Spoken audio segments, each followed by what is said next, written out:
سورہ حشر کی آیت نمبر 21۔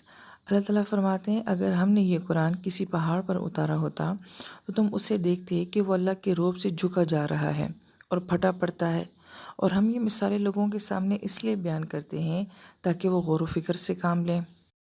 یہ آیت مبارکہ قرآن پاک کی خوبصورت آیت مبارکہ میں سے ایک آیت مبارکہ ہے، اور اس طرح کی آیات جن میں اللہ تعالیٰ کسی مثال کو بیان فرماتے ہیں ان کے اندر بہت زیادہ گہرائی ہوتی ہے۔ یہی وجہ ہے کہ اس مثال کے آخر میں بھی اللہ تعالیٰ نے فرمایا ہے کہ جو لوگ غور و فکر کرتے ہیں ان کے لیے اس میں بہت ساری باتیں ہیں۔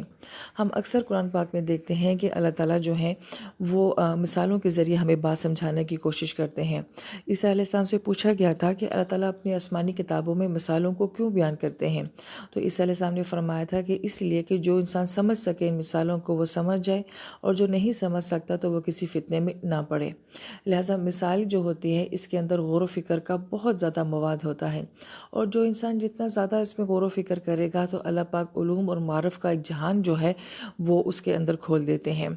ایسا مفسرین کرام یہ بات فرماتے ہیں کہ اللہ تعالیٰ قرآن پاک میں اکثر جگہ پہاڑوں کا بہت ذکر فرماتے ہیں، اور پہاڑوں سے انسان کی شخصیت کو بڑا کمپیئر کیا جاتا ہے۔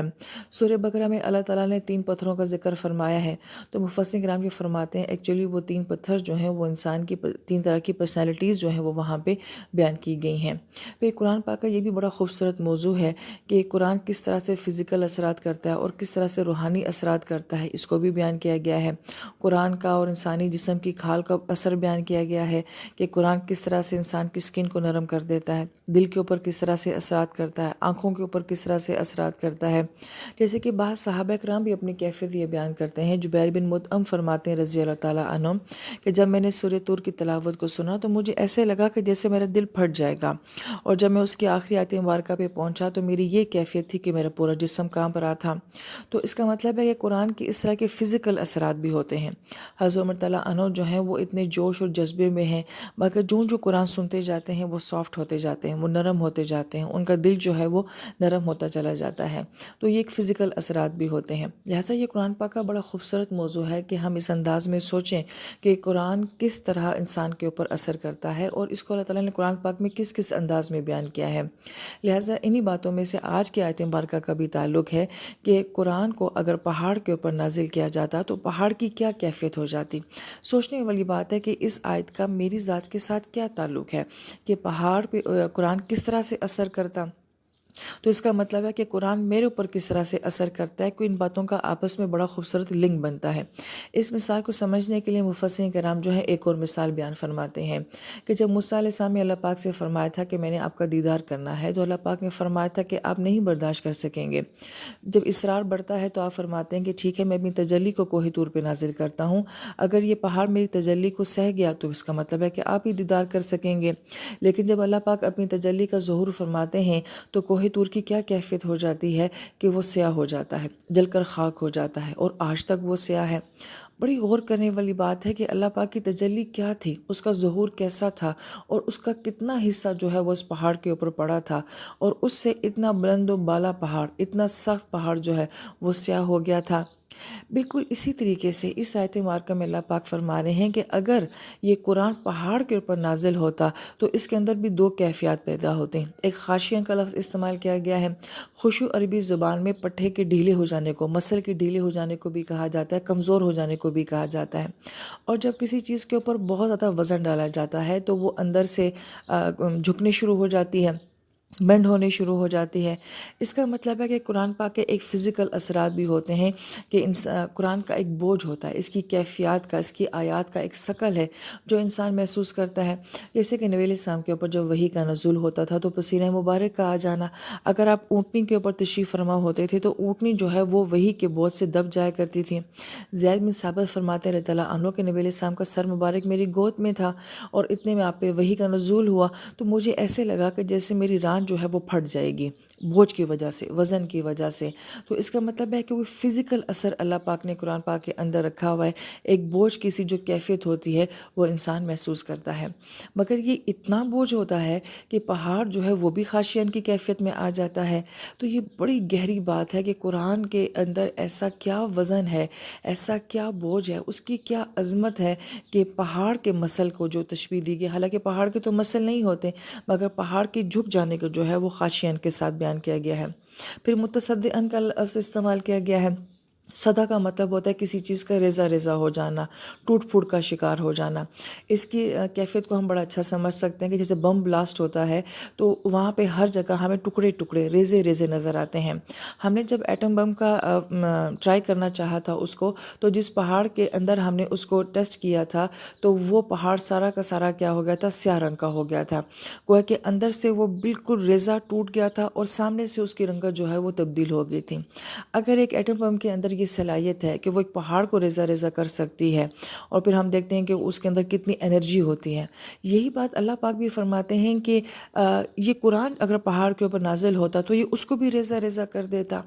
لہٰذا ہمارا تو یہ ایمان ہے کہ قرآن پاک کے اندر ایسی طاقت ہے جو کسی ایٹم بم کے اندر بھی نہیں ہو سکتی ہے، مگر یہ باتیں آپس میں لنک کرتی ہیں، اور انسان کو اس میں غور و فکر کرنا چاہیے کہ اس مثال سے اللہ تعالیٰ ہمیں کیا سمجھانا چاہ رہے ہیں۔ اور پھر من خشیت اللہ کا لفظ لایا ہے کہ اللہ تعالیٰ کی خشیت کی وجہ سے، مفسرین کرام یہ فرماتے ہیں کہ خشیت کو یعنی کہ خوف کو قرآن پاک میں بڑے مختلف انداز میں بیان کیا گیا ہے۔ ہر خوف جو ہوتا ہے وہ ایک طرح کا نہیں ہوتا، یہ سورہ بقرہ کا ہمارا موضوع ہے، لیکن خشیت وہ خوف ہوتا ہے جو علم کی وجہ سے انسان کے اندر پیدا ہو جاتا ہے۔ یہاں سے ایک اور بہت ہی خوبصورت نقطہ جو ہمارے ذہن میں آتا ہے وہ یہ کہ اللہ پاک نے خوفوں میں سے جس خوف کا ذکر کیا ہے ایکچوئل وہ علم کی وجہ سے ہے۔ انما یخشی اللہ من عبادہ العلماء، یہی لفظ قرآن پاک میں آیا ہے علماء کے لیے، کہ علم والے جو ہوتے ہیں ان کے اندر اللہ پاک کی خشیت آ جاتی ہے۔ یہ کون سی خشیت ہوتی ہے؟ جو علم کے بعد آتی ہے، جو قرآن سیکھنے کے بعد آتی ہے یا قرآن سمجھنے کے بعد آتی ہے۔ جتنا جتنا انسان اللہ تعالیٰ کو پہچانتا جاتا ہے، اور جتنا جتنا انسان قرآن کے ذریعے علم حاصل کرتا جاتا ہے، اللہ تعالیٰ کی معرفت حاصل کرتا جاتا ہے، اس کا اندر سے دل اللہ تعالیٰ کی خشیت سے بھر جاتا ہے۔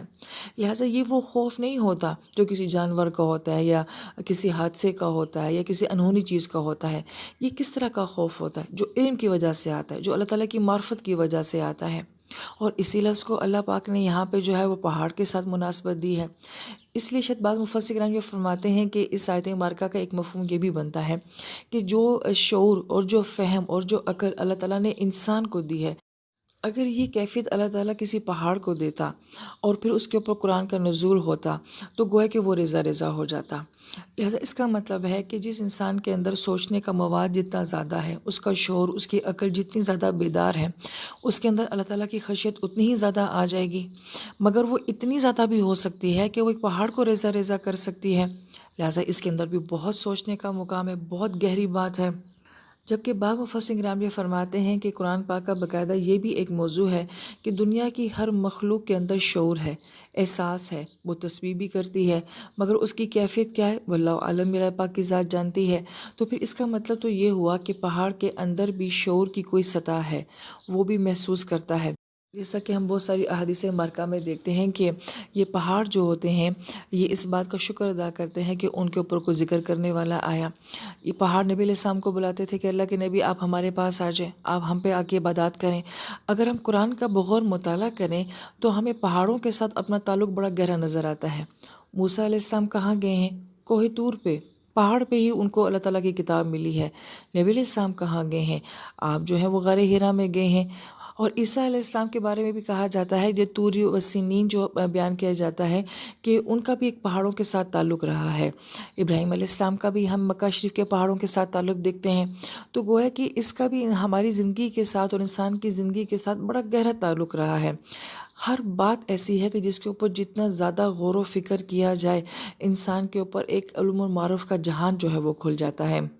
لہٰذا ہم جب اس بات کو مان لیتے ہیں کہ دنیا کی ہر مخلوق کے اندر شعور موجود ہے، تو اگر اس پہاڑ کے اندر وہ شعور کا معیار ہوتا جو کہ انسان کو اللہ پاک نے دیا ہے، تو یہ بھی خاشعاً ہو جاتا، متصدعاً ہو جاتا، یعنی کہ جھک جاتا اور ٹوٹ پھوٹ کا شکار ہو جاتا۔ بڑی غور طلب بات یہ ہے، ہم بھی تو قرآن سنتے ہیں اور قرآن کی تلاوتیں سنتے ہیں، ہم بھی اس کے ترجمے پڑھتے ہیں، ہم بھی ان کی تفسیریں پڑھتے ہیں۔ کیا کبھی ایسی کیفیت مجھے نصیب ہوئی کہ مجھے ایسا لگ رہا ہو کہ جیسے قرآن کی عظمت کے بوجھ سے میرا اندر ٹوٹ رہا ہے، میں اندر سے ریزہ ریزہ ہو رہی ہوں؟ کبھی میرے دل کے اوپر ایسی کیفیت ہو جو کہ جبیر رضی اللہ عنہ کے ساتھ تھی کہ گویا کہ میرا دل پھٹ جائے گا اور ایسا ہو کہ ہمارا جسم کانپنے شروع ہو جائے؟ کبھی زندگی میں ہم نے قرآن کے ساتھ اپنا ایسا تعلق محسوس کیا پھر ایک اور بہت ہی غور طلب بات یہ بھی ہے کہ مفسرین کرام یہ فرماتے ہیں کہ جب پہاڑ ٹوٹتے ہیں تو ان کے اندر سے کیا نکلتا ہے؟ تو پہاڑوں کے اندر سے چشمے نکلتے ہیں، دریا نکلتے ہیں، جس کو سورہ بقرہ میں بھی بیان کیا گیا ہے کہ کسی پہاڑ کے اندر سے محض ایک چھوٹا سا چشمہ نکلتا ہے، اور کتنے پہاڑ ایسے ہیں جن کے اندر سے جو ہیں وہ نہریں نکلتی ہیں۔ تو گویا کہ جس طرح سے پہاڑ کے اندر مختلف طرح کی کیفیت ہوتی ہے، اسی طریقے سے انسان کے اندر بھی مختلف طرح کی کیفیات ہوتی ہیں۔ کچھ دل ایسے ہوتے ہیں کہ جب وہ قرآن کو سنتے ہیں تو ان کے اندر سے پانی نکلتا ہے، اور وہ پانی چشموں کی صورت میں ہوتا ہے۔ اور انسان کے اندر سے کون سا چشمہ بہتا ہے؟ تو انسان کے اندر سے جو ہے وہ آنسو بہتے ہیں۔ گویا کہ جب انسان کے دل کا پتھر ٹوٹتا ہے تو اس کے اندر سے آنسوؤں کا پانی جاری ہوتا ہے۔ کسی کے آنسوؤں کا پانی چشموں کی طرح ہوتا ہے، اور کسی کے آنسوؤں کا پانی جو ہے وہ دریاؤں اور نہروں کی طرح ہوتا ہے۔ لہٰذا قرآن بار بار یہ بات کہتا ہے کہ دل پتھر ہو جاتے ہیں، دل پتھر ہو جاتے ہیں۔ تو جب دل پتھر ہو جاتے ہیں تو اس کو توڑنے کا فارمولہ اس آیت مبارکہ میں کیا بتایا جا رہا ہے؟ قرآن دلوں کے پتھروں کو توڑ کے اس کے اندر سے آنسوؤں کے چشموں کو جاری کر دیتا ہے۔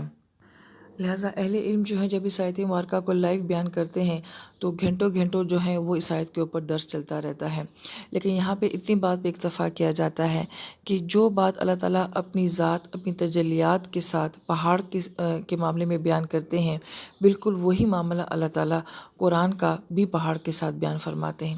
لہٰذا جو تاثیر اللہ تعالیٰ کی ذات کی تجلی کے اندر ہے، وہی تاثیر اللہ تعالیٰ نے قرآن کے ساتھ بھی بیان فرمائی ہے۔ اب غور کرنے والوں کے لیے ایک جہان ہے، وہ اس کے اندر جتنا چاہیں غور و فکر کریں۔ پھر مفسرین کرام یہ فرماتے ہیں کہ چونکہ قرآن کی حقیقت کو، اس کی عظمت کو اور اس کی اصل جو معرفت ہے وہ اللہ تعالیٰ ہی جانتے ہیں، اللہ کے نبی ہی جانتے ہیں۔ لہٰذا اللہ پاک نے ساری بات کو مثال سے اس لیے بیان کیا ہے کہ اس کی حقیقت کو ایکچوئل بیان کیا ہی نہیں جا سکتا، اس کو صرف مثال کے ذریعے سمجھایا ہی جا سکتا ہے، ایکچوئل بیان نہیں کیا جا سکتا ہے۔ اور آیت مبارکہ کے آخر میں اللہ تعالیٰ نے جو ہے وہ نضرب للناس بیان کیا ہے۔ ضربہ کا مطلب ایسے مارنا ہوتا ہے، ہٹ کرنا ہوتا ہے۔